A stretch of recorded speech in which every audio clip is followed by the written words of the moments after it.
నమస్తే. సిద్ధార్థ లూథ్రా చాలాసార్లు విన్నారు ఈ పేరుని. పత్రికల్లో చాలాసార్లు చదివారు కూడా. సుప్రీంకోర్టు న్యాయవాది. తెలుగుదేశం పార్టీకి వకాల్తా తీసుకున్నటువంటి న్యాయవాది.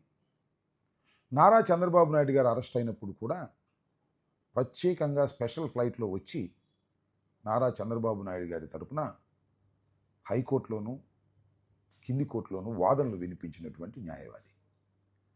తెలుగుదేశం పార్టీకి చంద్రబాబు నాయుడు గారికి అత్యంత సన్నిహితుడైనటువంటి న్యాయవాదిగా మనం చెప్పుకోవాలి. ఇక్కడ ఎందుకు ఈ ప్రస్తావన తీసుకొస్తున్నానంటే, కూటమి ప్రభుత్వం అధికారంలోకి వచ్చిన తర్వాత సిద్ధార్థ లూథ్రాకి సుమారుగా 2,86,00,000 రూపాయలు ప్రభుత్వ సొమ్మును ఫీజు రూపంలో ఇవ్వటం జరిగింది. అది సామెత చెప్తారు కదా, తినడానికి మెతుకు లేదు మీసాలకు సంపెంగ నూనె అని. దాని అర్థం ఏంటంటే, రాష్ట్రంలో అభివృద్ధి కార్యక్రమాలకి సంక్షేమ కార్యక్రమాలకి డబ్బులు లేవు, కానీ సిద్ధార్థ లూథ్రాకి కోట్ల రూపాయలు చెల్లించడానికి మాత్రం ఖజానాలో బాగా డబ్బులు ఉన్నాయి అనేది మనకు అర్థమవుతున్నటువంటి అంశం. అంటే తనకు సన్నిహితులైన వారికి దోచిపెట్టే కార్యక్రమంలో నారా చంద్రబాబు నాయుడు గారు ఇప్పుడే కాదు ఎప్పుడు వెనకాడే పరిస్థితి ఉండదు.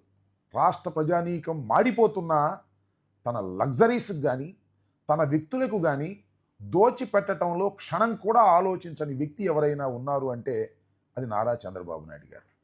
సరే, ఈ 2,86,00,000 ఏ కేసుకు ఎంతెంత ఇచ్చారు అనేది కూడా మనం ఇక్కడ కొద్దిగా డిస్కస్ చేద్దాం.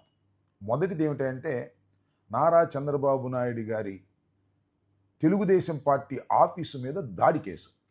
ఈ దాడి కేసు కింది కోర్టులోనూ పై కోర్టులోనూ సుప్రీంకోర్టులోనూ కూడా వాదన జరిగాయి. ఆల్మోస్ట్ ఆల్ అందరికీ బెయిల్ వచ్చేసాయి.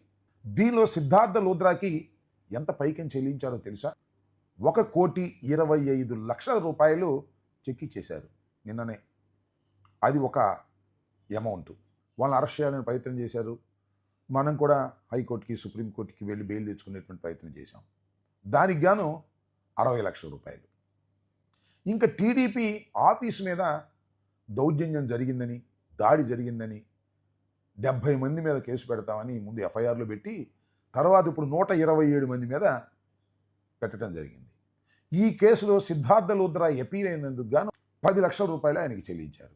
ఇవి కాక ఇవన్నీ చూడటానికి ఆయన దగ్గర ఉన్నటువంటి గుమస్తాకి 26 లక్షల రూపాయలు పే చేశారు. అంటే మొత్తంగా 2,86,00,000 రూపాయలు ఈ కేసుకు తాలూకు మొదటిగా పేమెంట్ ఇచ్చారు. ఇంకెంత ఇవ్వాలో ఎంత ఇస్తారో తెలియదు.